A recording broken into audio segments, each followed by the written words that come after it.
DGFI, NSI, SB টেসবি সব এগুলো সব রিভিউ করতে হবে, এগুলো সব রিসেট আপ করতে হবে, রিস্টোর করতে হবে এবং এগুলো আওয়ামী লীগ আমলে নিয়োগ পাওয়া এইগুলো লোকদেরকে গুরুত্বপূর্ণ দায়িত্ব থেকে সরাতে হবে। ছোট ছোট পদে সমস্যা না, কিন্তু বড় পদগুলোতে আমরা মেজর পরিবর্তন চাই। এবং এই সচিবালয়ে প্রতিদিন অসংখ্য বিএনপি জামাতপন্থী বিভিন্ন সচিব আমলারা ঘোরাঘুরি করে তাদের ওএসডি ফাইল ফেরত নেওয়ার জন্য, তাদেরকে ওএসডি করে রাখা হয়েছে। দুঃখজনক, হাসিনা পতনের পরে এখনও বিএনপি জামাতের অনেক সচিব আমলা যারা তাদেরকে ওএসডি করা হয়েছিল তাদেরকে এই পদগুলো ফেরত দেওয়া হয় নাই এবং এটা এই সরকারের কৌশল, তাদেরকে ফিরে আসতে দেবে না।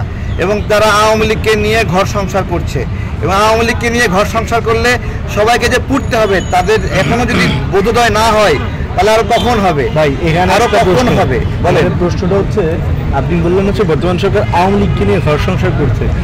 বর্তমান সরকারের তরুণ উপদেষ্টা বলি কিংবা সিনিয়র উপদেষ্টা বলি, তারা কিন্তু সবচেয়ে বেশি সমালোচনা করছে আওয়ামী লীগেরই। তারা কিন্তু বর্তমানে যে সকল শোনেন, আমি আপনাকে বলি, আপনার হলো প্রচলিত রাজনীতির বাইরে নতুন রাজনৈতিক প্রক্রিয়া শুরু হচ্ছে। তো সেই রাজনৈতিক প্রক্রিয়াতে বিএনপির লোক এসে জয়েন করবে, জামাতের লোক এসে জয়েন করবে না। এই রাজনৈতিক প্রক্রিয়াতে অবশ্যই যাদের রাজনীতি করার সুযোগ নাই তারা এসে জয়েন করবে। তারা কারা? তারা অবশ্যই আওয়ামী লীগের লোকেরা।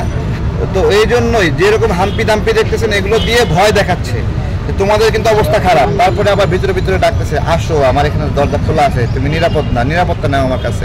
এগুলো অনেক বড় একটা গেম, এটা বুঝবেন আপনারা, আস্তে আস্তে বুঝবেন, ঠিক আছে? যে বেশি রিয়েকশন দেখায় তার রিয়েকশনের পিছনে মানে ঘটনা আছে, কোনো কিছুই কাকতলীয় না। আরেকটা প্রশ্ন হচ্ছে, ভোটের অধিকারকে যারা বাধাগ্রস্ত করবে তারাই স্বৈরাচার। ভোটের অধিকার কখনোই উন্নয়নের বিকল্প হয় না, ভোটের অধিকার সংস্কারের বিকল্প হয় না। হয় কি? এই জায়গায় হয় না। আপনি যেটা বললেন কাউন্টার হিসেবে কিন্তু আপনারা ভাই, আরে ভাই আমি কি চাই না পুলিশ বিভাগ সংস্কার হয়ে যাক? আমি কি চাই না? কেন চাইবো না? এটা তো করুক না, আমরাও কিছু পরামর্শ দেই। নির্বাচনী ব্যবস্থা সংস্কার হবে, আমরা তো চাই, সংস্কারের জন্য দিছি, দু একদিনের মধ্যে প্রতিবেদন দেবে, হোক না ভাই, আমরা তো বিরক্ত করি নাই।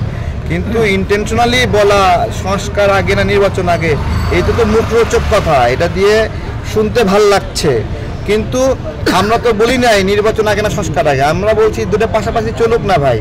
তুমি সংস্কারের কথা, এটা তো হাসিনার স্টাইল, উন্নয়ন। তুমি এখন বলছো সংস্কার।